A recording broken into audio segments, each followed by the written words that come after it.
So I'm here on the beach with my friends in Chicago, and you know, 3 dudes, they all get in the water, they brought their little like bathing suit trunks, and we're having a good time, and I'm kind of sitting there and I'm out of the loop, and it's a little bit of FOMO. It's like, shit, they're going in. I didn't know there were beaches in Chicago. I thought it was a city. I didn't bring a bathing suit at all. And I'm really comfortable swimming naked, but I could tell that that is not allowed here. So I let my friends have their fun. I was having fun too, just doing my own thing. But I knew I was missing out, and I was doing it to myself.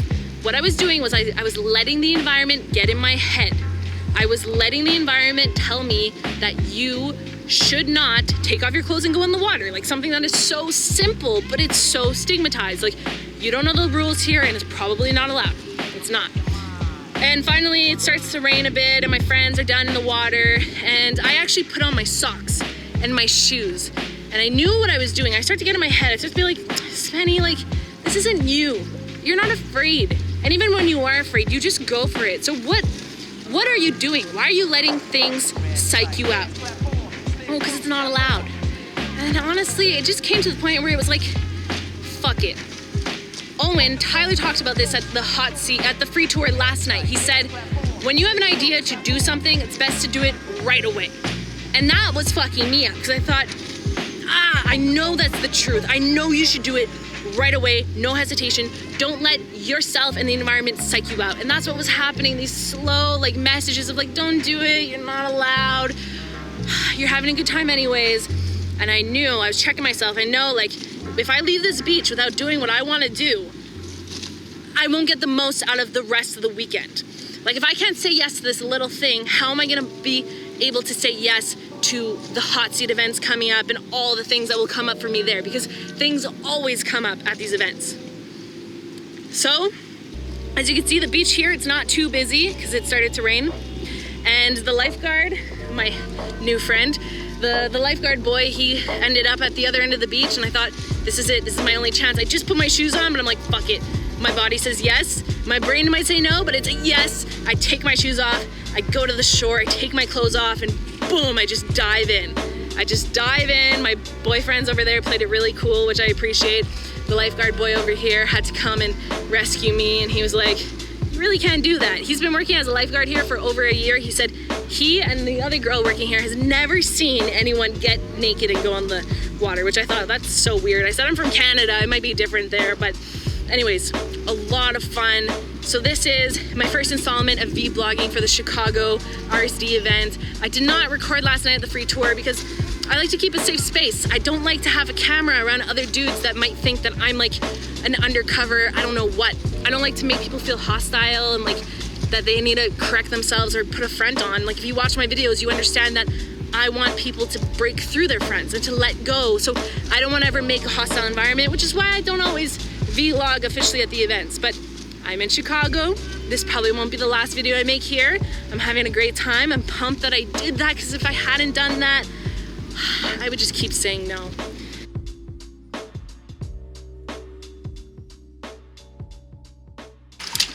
Alright, so I thought the most poetic thing I could do for this video is actually just record this piece naked in water, because Chicago.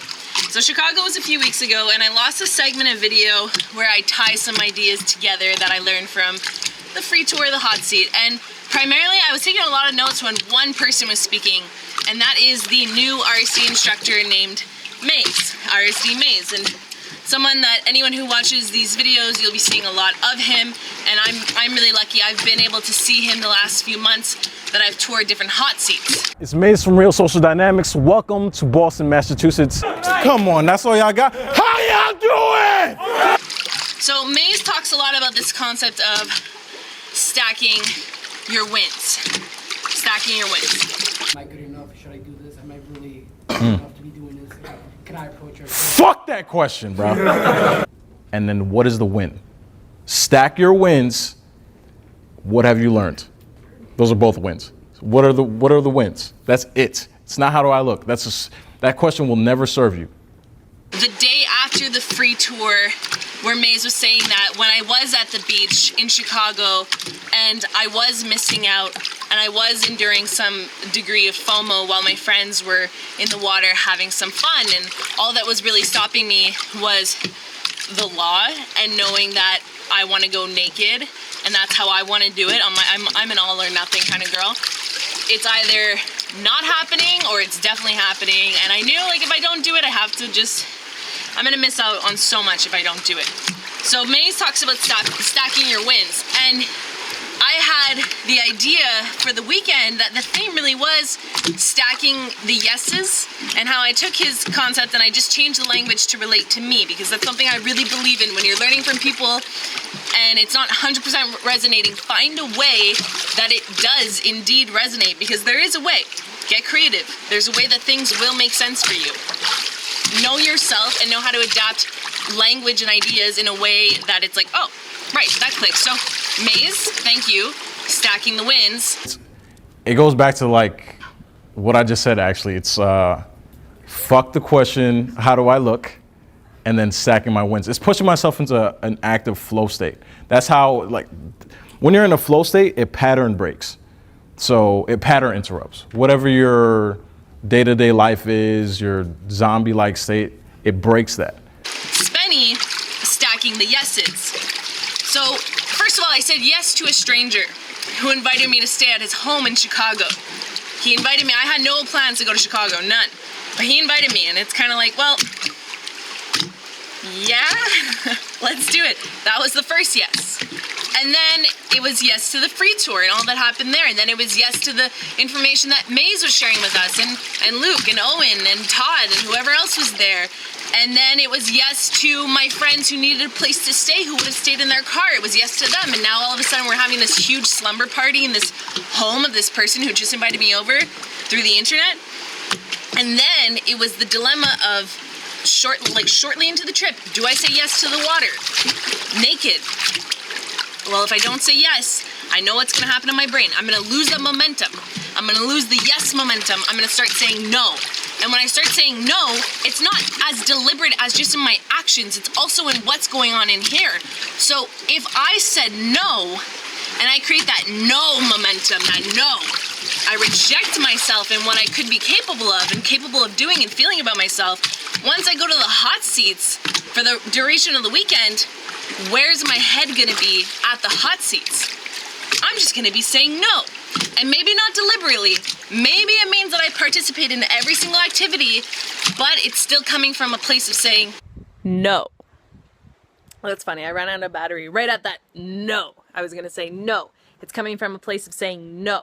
So had I been in a no momentum, saying no to everything momentum, I could still go, and people do this. You could still pay hundreds of dollars to attend an event. You could still show up to every activity. But if you're coming from that little place, wherever it is, your brain or your heart, I have no idea, and it's saying no, you will not benefit from whatever is going on. You will be saying no to the value of the activity or the moment in itself. I see it. I've been in all kinds of interesting, amazing situations I'm so grateful for, and I take this little moment to step out and see if everyone is relishing in the beauty of the moment with me, the way I'm feeling, and most people are, but then you look around and you're like, oh shit, you're here with us. You're here with us. But I see you, I see your eyes, I see what's going on. You're saying no. It's a lack of vulnerability. A lack of the ability to surrender to what is going on, to the value that you will get. A lot of the time, like I see these people in particular at the RSD events, and they tend to be teenage boys. I get it. You're a teenager. This whole like yelling and getting all like hugging and shit, it's weird, I imagine, if you're a teenage boy. It's like culturally, it's a no-no. So the no, the stigma, the no. So I knew that if I say no to the water, given how I'm feeling, how I was feeling, how much like it was getting to me in my head, almost like I just smoked a shit ton of weed and now I'm getting all like paranoid and self-hate in my head. The way I was feeling, if I said no then on that Friday after the free tour, but before the 2 hot seat events, the bonus and the actual hot seat, I would be saying no to all of the value that would happen. But because I said yes, We had a lot of fun. We were saying yes to everything. We were saying yes to, do you want to go to that bar? In theory, no. It doesn't look like a bar that's very appealing to any of us. I don't really want to go to that bar. No. But, you know, let's go. Even on Saturday, on the Saturday back in Chicago, there was the opportunity to go to, I think, like Wrigleyville, Wrigley Station, Wrigley Stadium. There was a big show happening, and it was 3 a.m. We had been at the nice area, the nice Chicago area where the nice clubs are. Something blonde bottle, I don't really know. But we were in that area, and we had a great time, and it's like, now I want to go to bed. But do you want to go to Wrigley Stadium? Well, in theory, fuck no, I want to go to fucking bed! But, yeah, let's go. Let's go, because that's where I'm at right now. It's just the yes. It's the yes. You gotta stack the yeses. Stack that momentum of saying yes. Did we have an amazing, redeeming time in Wrigley Stadium land? No, but I probably in the 30 minutes we were there, I have at least 10 stories of crazy shit we saw. That's kind of cool. Stacking the wins, like Maze would say, or stacking the yeses. What it comes down to is self-awareness. So you notice that I know myself enough to know that when I'm in that situation of craving internally to do an experience and I'm just rejecting myself before I give myself a chance to do it and push myself in that direction, I know that that's when I start to shut down my brain. I know that about myself. So I'm not a fucking professional, intuitive human being who just knows their boundaries, their limits, and their capabilities.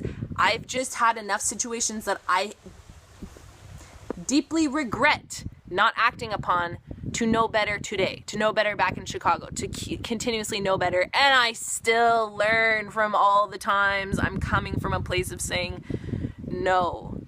And it's always, especially like when I was a juvenile teenager, and to all the juvenile teenagers out there who reject shit, when I was that person, I would be that person to say no, and you would probably see to my eyes like, oh, that girl is saying no to what's going on here. She's saying no to the value. When you're in that position, you feel like what you're doing is you're better than the environment, so you're saying no to the weird shit going on around you, but meanwhile, everyone around you is having an amazing time. So really all you're doing is rejecting yourself. Really all you're doing is hurting yourself.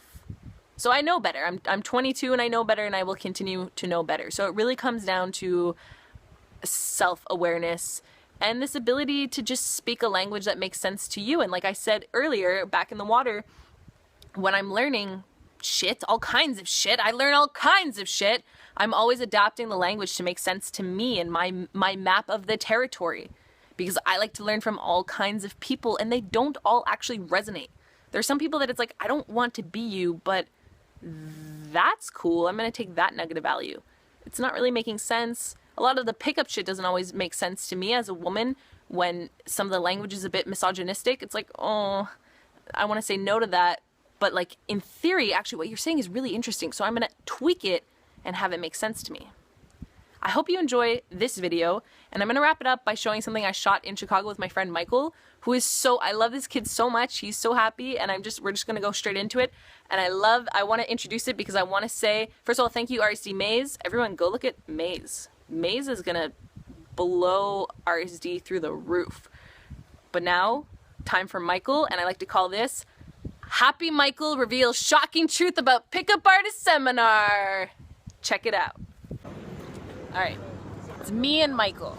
What's up? Now, okay, we're jaywalking in Chicago, but it's okay because it's 3 a.m. It is. Michael is one of the I don't know if it's natural or what have you, one of the happiest looking people I have ever encountered in my life. Which is exciting because I often get told that I have that vibe, but I don't think I can compete with motherfucking Michael. Look at his face. We were just at the RSD event. Michael. Oh, it was so Michael fucking damn. It was so amazing. Almost didn't come to all of it, but he did, and we are so happy. Yeah. I almost didn't do it. You know what, man? And then she and another brilliant man, beautiful brilliant man named Michael. Giant Michael. Convinced I'm not very me. There he is. Looks like mystery. It looks like mystery. Convinced me that money is not something to look at with plane of scarcity, right? Yeah. And that's like what really convinced me, because it was like, I have bills to pay. I don't know how I'm paying for my school right now. Trust. But improving yourself and building on yourself is so much more important than putting it into other things. Like, if I put my money into like a video game, what is that going to do for my life? And this is so important. It has changed me in such an amazing way, and it has brought me like into a new kind of comfort of my own skin. And that's so important. That's something that like I feel like everybody needs, and they need to find it any way they can. And so they convinced me to not look at money in the form of scarcity, but look at it in the form of abundance. Yeah, Because man. money's like, what is money? What is that? What is that? Who knows? It's a mystery. I'm in the States. I'm not from the States, so I consider it monopoly money. I don't give a fuck. I go to Whole Foods like it's no one's business. I would not do that in Canada. All right, Michael. Yeah. I love your perspective. You're so smiley. I love you. We all love you, man. My channel, whoever's watching, all 13 of my viewers fucking love us and love you. Yes!